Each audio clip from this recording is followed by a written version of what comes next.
7ನೇ ಶ್ಲೋಕ.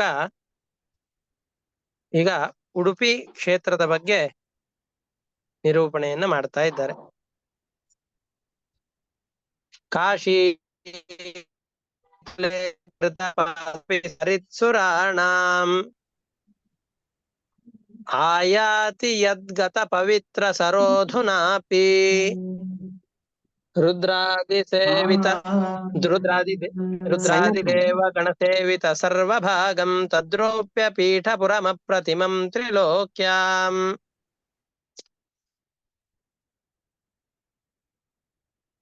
ಇಲ್ಲಿ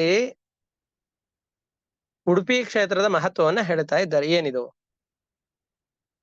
ಸಾಮಾನ್ಯವಾಗಿ ಯಾರು ಉತ್ತಮವಾದಂತಹ ಕ್ಷೇತ್ರದಲ್ಲಿ ವಾಸ ಮಾಡ್ತಾ ಇರ್ತಾರೋ ಅವ್ರು ಆ ಕ್ಷೇತ್ರವನ್ನು ಬಿಟ್ಟು ಬೇರೆ ಕಡೆಗಳಲ್ಲಿ ಹೋಗೋದೇ ಇಲ್ಲ, ಸರ್ವದಾ ಅಲ್ಲೇ ಇದ್ದು ಬಿಡ್ತಾರೆ.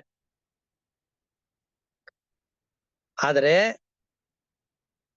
ಕಾಶಿ ಕ್ಷೇತ್ರದಲ್ಲಿ ಗಂಗೆ ವಾಸ ಅಂತ ಪ್ರಸಿದ್ಧಿ.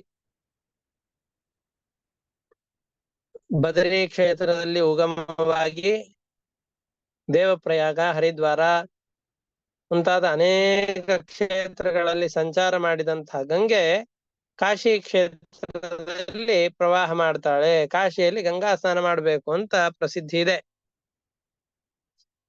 ಅದು ವಿಶೇಷ ಕ್ಷೇತ್ರ. ಕಾಶಿಯನ್ನ ಅವಿಮುಕ್ತ ಕ್ಷೇತ್ರ ಅಂತ ಕರೀತಾರೆ. ರುದ್ರದೇವರು ಆ ಕ್ಷೇತ್ರವನ್ನು ಎಂದೆಂದಿಗೂ ಬಿಡೋದಿಲ್ಲ. ರುದ್ರದೇವರ ವಿಶೇಷ ಸನ್ನಿಧಾನ ಇರುವಂತಹ ಕ್ಷೇತ್ರ ಅಂತ ಅದನ್ನು ಕರೀತಾರೆ. ಅಂತಹ ಉತ್ತಮವಾದಂತಹ ಕ್ಷೇತ್ರದಲ್ಲಿ ಗಂಗಾ ನದಿ ಇದ್ದವಳು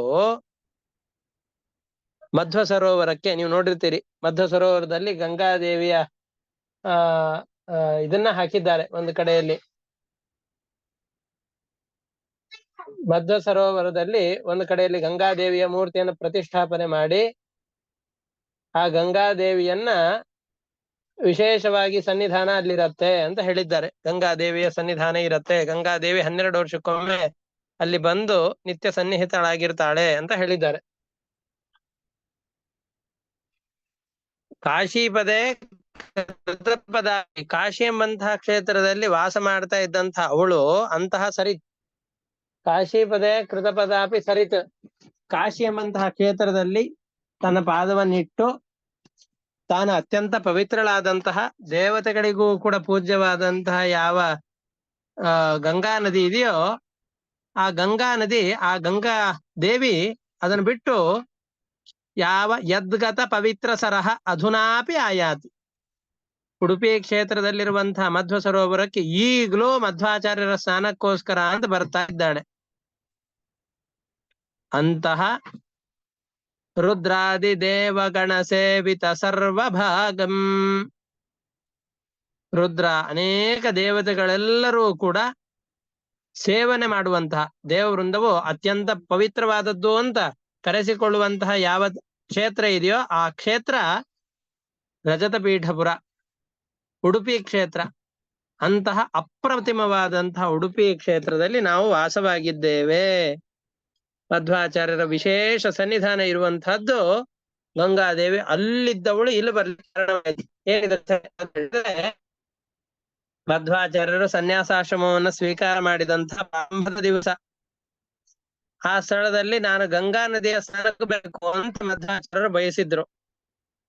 ಅವರ ಗುರುಗಳಾದಂತಹ ಅಚ್ಯುತ ಪ್ರೇಕ್ಷಾಚಾರ್ಯರಿಗೆ ಈಗ ತಾನೇ ಯತ್ಯಾಶ್ರಮ ಸ್ವೀಕಾರ ಮಾಡಿದ್ದಾರೆ, ಈ ಶಿಷ್ಯನನ್ನ ಬಿಟ್ಟು ಕಳಿಸೋದು ಹೇಗೆ ಅಂತ ಮನಸ್ಸಿನಲ್ಲಿ ಕ್ಲೇಶ ಇತ್ತು. ಆ ಸಂದರ್ಭದಲ್ಲಿ ಮಧ್ವಾಚಾರ್ಯರನ್ನ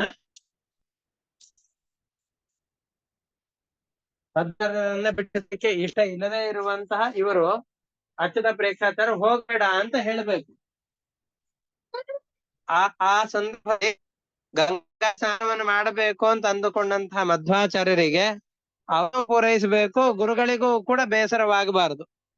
ಆ ತರ ಏನ್ ಮಾಡ್ತಾ ಇದ್ದಾರೆ ಅಂತಂದ್ ಹೇಳಿದ್ರೆ, ಗಂಗಾದೇವಿ ತಾನೇ ಕಾಶಿ ಕ್ಷೇತ್ರವನ್ನು ಬಿಟ್ಟು ಮಧ್ವಾಚಾರ್ಯರ ಸಾಂಗತ್ಯವನ್ನು ಪಡಿಬೇಕು, ಮಧ್ವಾಚಾರ್ಯರ ಪಾದದ ಸಂಪರ್ಕ ತನಗಾಗಬೇಕು ಎಂಬ ಕಾರಣದಿಂದಾಗಿ ಈ ಉಡುಪಿ ಕ್ಷೇತ್ರಕ್ಕೆ ಬರ್ತಾ ಇದ್ದಾಳೆ. ಆ ಉಡುಪಿ ಕ್ಷೇತ್ರ, ಆ ಗಂಗಾದೇವಿಯು ಬಂದು ಮಧ್ವಾಚಾರ್ಯರ ಪಾದ ಸಂಪರ್ಕ ಆಗಿ ತಾನು ಪವಿತ್ರಳಾಗಬೇಕು ಅಂತ ಅಂದುಕೊಂಡಂತಹ ಅತ್ಯಂತ ಪರಮ ಪಾವನವಾದಂತಹ ಕ್ಷೇತ್ರ. ಆ ಕಾರಣದಿಂದ ಇಂತಹ ಕ್ಷೇತ್ರವು ಮೂರೂ ಲೋಕದಲ್ಲಿ ಅತ್ಯಂತ ಪವಿತ್ರತಮವಾದಂತಹ ಕ್ಷೇತ್ರ ಅಂತ ಹೇಳ್ತಾ ಇದ್ದಾರೆ. ಕಾಶೀತಲೆ ಕೃತ ಪದಾಪಿ ಸರಿತ್ ಸುರಾಣಾಂ ಸರಿತ, ದೇವತೆಗಳ ನದಿಯಾದಂತಹ ಗಂಗಾದೇವಿಯು ಕಾಶೀತಲೆ ಕೃತ ಪದಾಪಿ, ಕಾಶಿ ಕ್ಷೇತ್ರದಲ್ಲಿ ತಾನು ವಾಸವನ್ನ ಮಾಡ್ತಾ ಇದ್ರು ಕೂಡ ಯದ್ಗತ ಪವಿತ್ರ ಸರ ಅಧುನಾಪಿ ಆಯಾತಿ.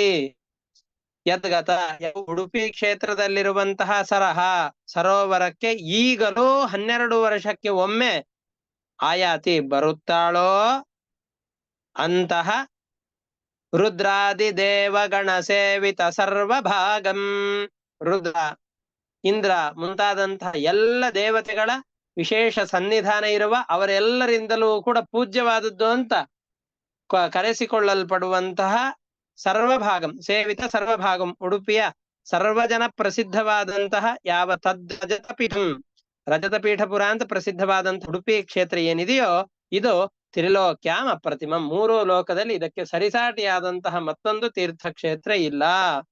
ಅಷ್ಟು ಅದ್ಭುತವಾದ ತೀರ್ಥಕ್ಷೇತ್ರ ಅಂತ ಇದನ್ನ ಕರೀತಾ ಇದ್ದಾರೆ. ಇಲ್ಲಿ ಅಚ್ಯುತಾನಂದೇಶ್ವರನನ್ನ ಪ್ರಾರ್ಥನೆ ಮಾಡಿದ್ರಿಂದ ಉಡುಪಿಗೆ ಬಂದು ಒಬ್ಬಳಲ್ಲಿ ಬಂದು ಆವೇಶ ಮಾಡಿ ಗಂಗೆ ಇಲ್ಲೇ ಬಂದು ಸನ್ನಿಹಿತಳಾಗ್ತಾಳೆ, ತಾವು ಹೋಗಬಾರದು ಅಂತ ಹೇಳಿ ನನ್ನ ಪ್ರವಾಸದಿಂದ ನಿಲ್ಲಿಸಿ ಅವರನ್ನ ತಡೆದಿದ್ದಾರೆ. ಗಂಗೆ ನಿರಂತರವಾಗಿ 12 ವರ್ಷಕ್ಕೊಮ್ಮೆ ಬರ್ತಾಳೆ, ಆಮೇಲೆ ನಿತ್ಯ ನಿರಂತರವಾಗಿ ಮಧ್ವ ಸರೋವರದಲ್ಲಿ ಸನ್ನಿಹಿತಳಾಗಿರ್ತಾಳೆ. ಅಂತಹ ತದ್ರಜತ ಪೀಠಪುರಮ ಪ್ರತಿಮಂ, ಆ ರಜತ ಪೀಠಪುರ ಅನ್ನುವಂಥದ್ದು ಅಪ್ರತಿಮಂ ತ್ರಿಲೋಕ್ಯ, 3 ಲೋಕಗಳಲ್ಲೂ ಕೂಡ ಅಪ್ರತಿಮ, ಸರಿಸಾಟಿ ಇಲ್ಲದಂತ ಪುಣ್ಯಕ್ಷೇತ್ರ ಅಂತ ಕರೆಸಿಕೊಂಡಿದೆ ಅಂತ ಹೇಳ್ತಾ ಇದ್ದಾರೆ.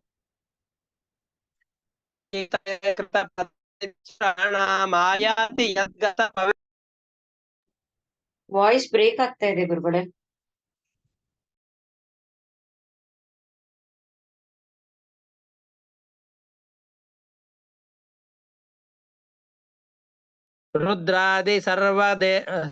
ರುದ್ರಾದಿ ದೇವಗಣ ಸೇವಿತ ಸರ್ವಭಾಗಂ ತದ್ರೂಪ್ಯ ಪೀಠಪುರಮಪ್ರತಿಮಂ ತ್ರಿಲೋಕ್ಯಾಂ. ರುದ್ರಾದಿ ದೇವತೆಗಳಿಂದ ಸೇವಿತವಾದಂತಹ ಎಲ್ಲ ಪವಿತ್ರವಾದ ಸ್ಥಳವನ್ನು ಹೊಂದಿದಂತಹ ತದ್ರೂಪ್ಯ ಪೀಠಪುರಂ ಅಪ್ರತಿಮಂ, ಸರಿಸಾಟಿ ಇಲ್ಲದ ರಜತ ಪೀಠಪುರ ಉಡುಪಿ ಎಂಬಂತಹ ಈ ಕ್ಷೇತ್ರ ತ್ರಿಲೋಕ್ಯಾಂ ಅಪ್ರತಿಮಂ, 3 ಲೋಕಗಳಲ್ಲಿ ಅಸದೃಶವಾದಂತಹದ್ದು ಅಂತ ಇದರಲ್ಲಿ ಹೇಳ್ತಾ ಇದ್ದಾರೆ. ಇದನ್ನ ಇವತ್ತಿಗೆ ಇಷ್ಟಕ್ಕೆ ನಿಲ್ಲಿಸ್ಕೊಂಡಿರೋಣ. ಮುಂದಿನ ತುಂಬಾ ದೊಡ್ಡದಾದ ಶ್ಲೋಕ ಇದೆ, ಬಹಳ ವಿಸ್ತಾರವಾದ ವಿವರಣೆಯ ಅಪೇಕ್ಷೆಯನ್ನು ಪಡುತ್ತೆ. ಇವತ್ತಿನ ಶ್ಲೋಕವನ್ನ ಪಾಠವನ್ನ ಇಷ್ಟಕ್ಕೆ ನಿಲ್ಲಿಸ್ಕೊಂಡಿರೋಣ. ಏನಾದರೂ ಸಂಶಯಗಳಿತ್ತು ಅಂದ್ರೆ